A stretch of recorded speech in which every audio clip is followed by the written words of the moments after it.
بسم اللہ الرحمن الرحیم۔ السلام علیکم۔ حضرت اوس بن اوس روایت کرتے ہیں کہ حضور اکرم صلی اللہ علیہ وسلم نے فرمایا، بے شک تمہارے دنوں میں سے جمعے کا دن سب سے بہتر ہے۔ اس دن حضرت آدم علیہ السلام پیدا ہوئے اور اسی دن انہوں نے وفات پائی، اور اسی دن سور پھونکا جائے گا اور اسی دن سخت آواز ظاہر ہوگی۔ بس اس دن مجھ پر کثرت سے درود بھیجا کرو، کیونکہ تمہارا درود مجھے پیش کیا جاتا ہے۔ حضرت ابو درداء رضی اللہ تعالی عنہ روایت کرتے ہیں کہ حضور نبی اکرم صلی اللہ علیہ وسلم نے فرمایا، بھیجا کرو کیونکہ اس دن ملائکہ حاضر ہوتے ہیں، اور جو شخص مجھ پر درود بھیجتا ہے، اس کے درود سے فارغ ہونے سے پہلے ہی اس کا درود مجھے پیش کر دیا جاتا ہے۔ سیدنا عبداللہ بن مسعود رضی اللہ تعالی عنہ سے مروی ہے کہ رسول اکرم صلی اللہ علیہ وسلم نے فرمایا، قیامت کے دن سب سے زیادہ مجھ سے قریب وہ لوگ ہوں گے جو سب سے زیادہ مجھ پر درود بھیجتے ہیں۔ ایک اور حدیث میں ہے کہ نبی اکرم صلی اللہ علیہ وسلم نے ارشاد فرمایا، جمعے کے دن اور جمعے کی رات کثرت سے درود پڑھا کرو، جو ایسا کرے گا تو میں قیامت کے دن اس کی شفاعت کروں گا۔ سیدنا علی بن ابی طالب رضی اللہ تعالی عنہ سے روایت ہے کہ رسول اکرم صلی اللہ علیہ وسلم نے فرمایا، حقیقی معنوں میں بخیل وہ شخص ہے جس کے پاس میرے نام کا تذکرہ ہوا لیکن اس نے مجھ پہ درود نہیں بھیجا۔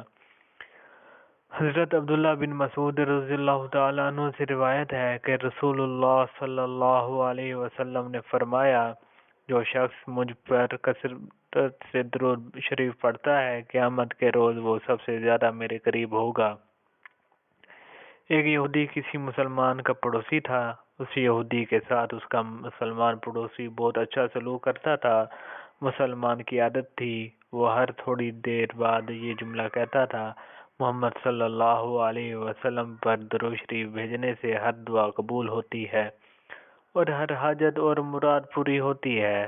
جو کوئی بھی اس مسلمان سے ملتا، وہ مسلمان اسے اپنا یہ جملہ ضرور سناتا، اور جو بھی اس کے ساتھ بیٹھتا اسے بھی ایک مجلس میں کئی بار یہ جملہ مکمل یقین سے سناتا تھا کہ محمد صلی اللہ علیہ وسلم پر درود شریف بھیجنے سے ہر دعا قبول ہوتی ہے۔ یہ جملہ اس مسلمان کے دل کا ایمان اور یقین تھا، اور وہ خود اس جملے کے فوائد و ثمرات دن رات اپنی زندگی میں دیکھتا رہتا تھا، اور واقعی اس جملے میں کوئی مبالغہ یا مغالطہ بھی نہیں ہے۔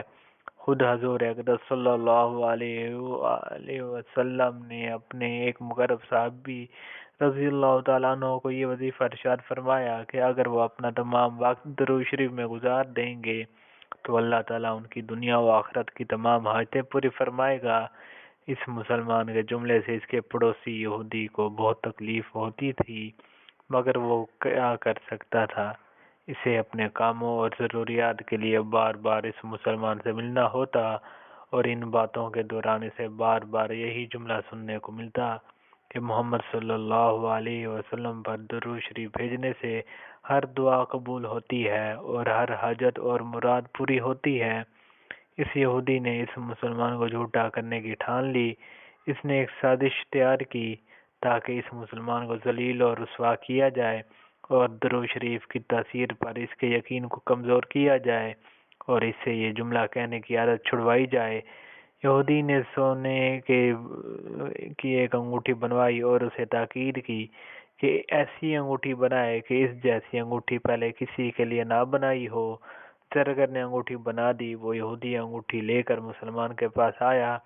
حال حوالے کے بعد مسلمان نے اپنا وہی جملہ، اپنی وہی دعوت دہرائی کہ محمد صلی اللہ علیہ وسلم پر درود شریف بھیجنے سے ہر دعا قبول ہوتی ہے، ہر حاجت اور مراد پوری ہوتی ہے۔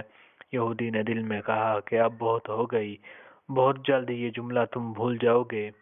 کچھ دیر بعد یہودی نے کہا، میں سفر پر جا رہا ہوں، میری ایک قیمتی انگوٹھی ہے، وہ آپ کے پاس امانت ہے، واپسی پر آپ سے لے لوں گا۔ مسلمان نے کہا، کوئی مسئلہ نہیں، آپ بے فکر ہو کر انگوٹھی میرے پاس چھوڑ جائیں، محمد صلی اللہ علیہ وسلم پر درود شریف بھیجنے سے ہر دعا قبول ہوتی ہے اور ہر حاجت و مراد پوری ہوتی ہے۔ یہودی نے وہ انگوٹھی مسلمان کے حوالے کی اور اندازہ لگا لیا کہ مسلمان نے وہ انگوٹھی کہاں رکھی ہے۔ رات کو چھپ کر اس مسلمان کے گھر کو دا اور بالآخر انگوٹھی تلاش کر لی اور اپنے ساتھ لے گیا۔ اگلے دن وہ سمندر پر گیا اور ایک کشتی پر بیٹھ کر سمندر کی گہرائی پہنچا اور وہاں وہ انگوٹھی پھینک دی اور پھر اپنے سفر پر روانہ ہو گیا۔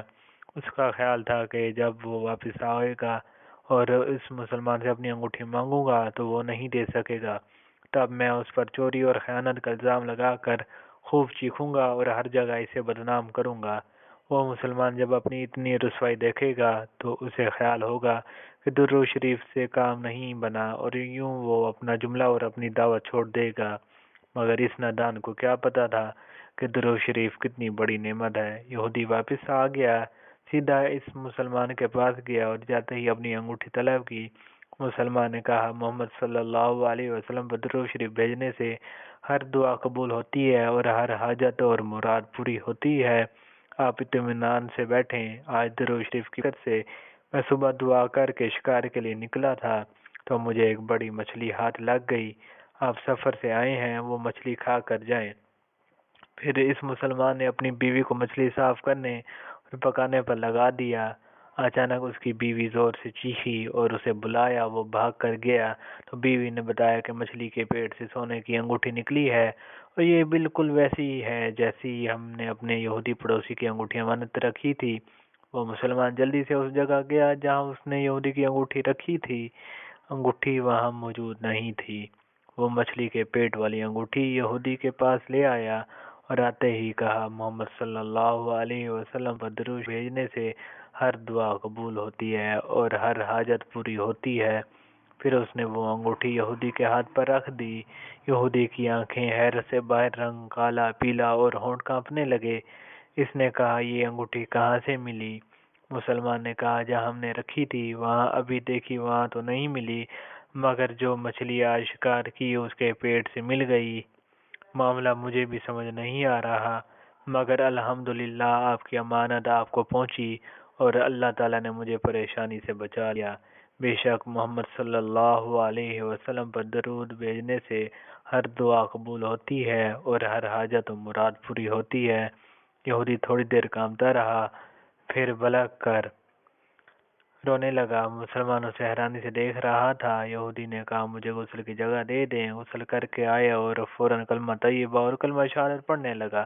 اشہد ان لا الہ الا اللہ وحدہ لا شریک لہ واشہد ان محمدا عبدہ ورسولہ۔ وہ رو رہا تھا اور اس کا مسلمان دوست بھی اس کی اس حالت سنبھلی تو مسلمان نے اس سے وجہ پوچھی۔ تب اس یہودی نے سارا قصہ سنا دیا۔ مسلمان کے آنسو بہنے لگے اور وہ بے ساختہ کہنے لگا، محمد صلی اللہ علیہ وسلم پر درود شریف بھیجنے سے ہر دعا قبول ہوتی ہے اور ہر حاجت و مراد پوری ہوتی ہے۔